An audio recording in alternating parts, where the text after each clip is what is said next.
One of my very favorite topics that I speak on a fairly regular basis, the title of the presentation is called Keeping the Best People in Your Business. When you manage to hire great people or train great people, you really want to keep them. You really want them to stick around, right? We know that turnover has an exceptionally high cost for organizations, and that those great people can really make a big difference in the outcomes for your organization. So how do you keep people from leaving? It is simple, but not easy. The reality is that people want to be seen, known, and valued. That is really the key to helping people want to stay in your organization. It's being seen, known, and valued. Primarily, their direct supervisor needs to be doing these things. At the organizational level, it can make a big difference. But if the organization is investing in their people, but their direct supervisor does not value them, see them, know them, it doesn't actually matter what the organization is doing. That direct supervisor has the biggest impact on whether people feel seen, known, and valued. Now, to take this a little bit further, there are 5 key areas that your people really want to be seen, known, and valued. The first one, we start at the bottom. If this one isn't there, the rest matter very little, is they want you to see their needs, right? They want you to know what they need to be at their best, whether that is resources, understanding of expectations, details about what you want from them, materials and equipment to do their job really well. They want you to see and understand and value what they need to be at their best. The second area is talent. People want to be seen, known, and valued for what they bring to an organization uniquely. They want you to know their perspective, their experience, their talents, their ways of seeing the world that might be different, right? And so being able to see, know, and value that can make a huge difference in whether people stay or not. The third area is contribution. We talk a lot these days about recognition, right? But recognition needs to be specific. There are 2 ways that it gets to be specific. The first one is people want you to recognize what they're actually contributing to the organization. So if you're just going by and going, hey, good job, or, oh, that was a really nice email you sent out, that doesn't have a lot of impact.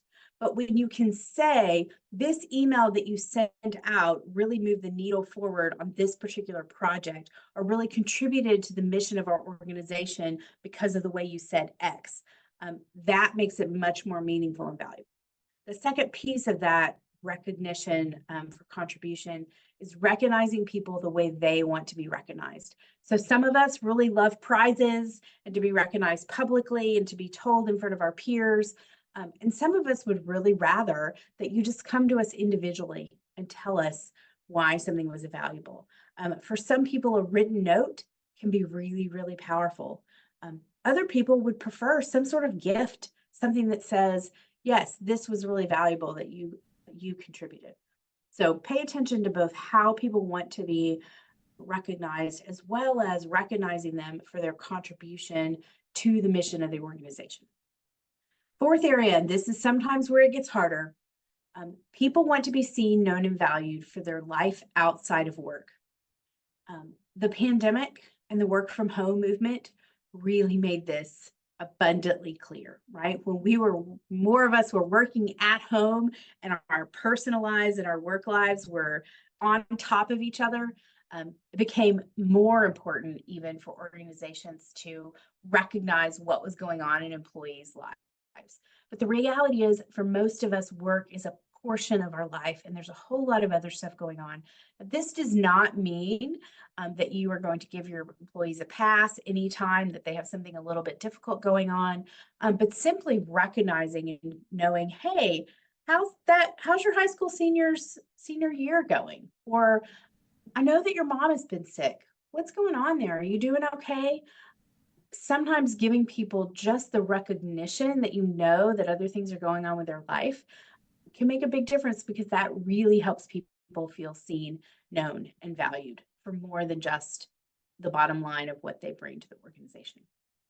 And last, but certainly not least, people want their future to be taken into consideration.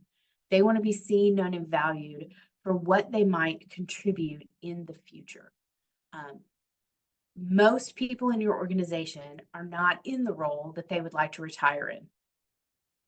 They have dreams, they have ideas of what their future might look like.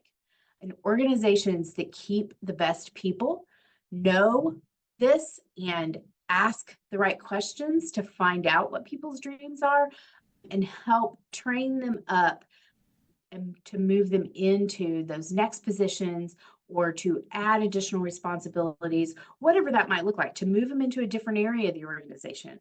But they really pay attention to what people are looking for in their future and how that can contribute to the organization in new and different ways that may not have been part of the picture when that employee was first hired. So, to summarize, if you want to keep the best people in your business, the reality is you got to love them, because what love looks like is feeling seen, known, and valued.